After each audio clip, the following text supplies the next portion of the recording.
guys, welcome to my channel. So today we're just gonna hop right into it. I am long overdue for some lip care. So I'm gonna go in with my Oral-B Genius and start brushing my teeth. I know this may sound a little crazy for a lip care routine, but trust me, there is a method to my madness. I love these toothbrushes just because it has a removable brush head and this transitions easily into my lip care routine. All I have to do is pop on a new attachment and use this to gently exfoliate my lips. Not only does it bring the color back to my lips, but it also helps exfoliate and help with circulation. And I found that circulation also helps with volume loss, so it can appear that your lips are fuller when you moisturize and exfoliate them more. So now that I've gotten that out of the way, I'm just gonna go off and dry my lips, and now I'm gonna move on to the next step, which is handling the stash. So I'm gonna go in with some squalene oil. You always wanna make sure whenever you take a blade to your face that it is well lubricated. So I like to make sure that I put some oil along my upper lip and then immediately just go in with the razor. I know you've seen these before in the beauty supply stores and wherever they sell beauty products.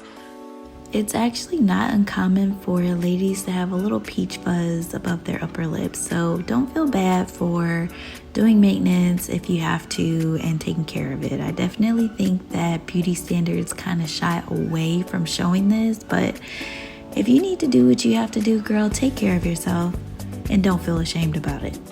Okay, now that the upper lip has been delicately taken care of, I'm going to go in now and just wipe off any extra hair that might have fallen. I do have my own lip scrub that I use regularly, but I'm feeling a little fancy today. So today I'm gonna go in with the Kylie lip scrub.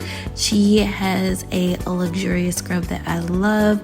It smells great, it goes on easy, and I just like to apply this around my upper and bottom lip. As much as I love this product, it can be a bit pricey, which is why I usually make my own. So comment down below if you want that recipe and see how I make it. So now I'm just going to rub this in really well and just wipe off any excess that may be around the perimeter of my lips. It is super moisturizing, so I want to make sure that no extra product is left on there because it can cause breakouts. So I usually let this sit for a couple minutes before I wipe it off. And once I do that, I like to go in immediately to the next step.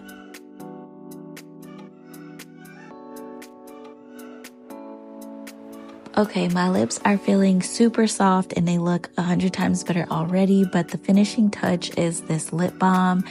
It is so creamy and moisturizing, and it keeps my lips plump and juicy all day. I just like to go in and just spread this around evenly on my top and bottom lip and also work it in. But these are the final results and I am obsessed. This has been my go-to lip care routine. So this is before and the after results are crazy. Thanks for watching and see you next time.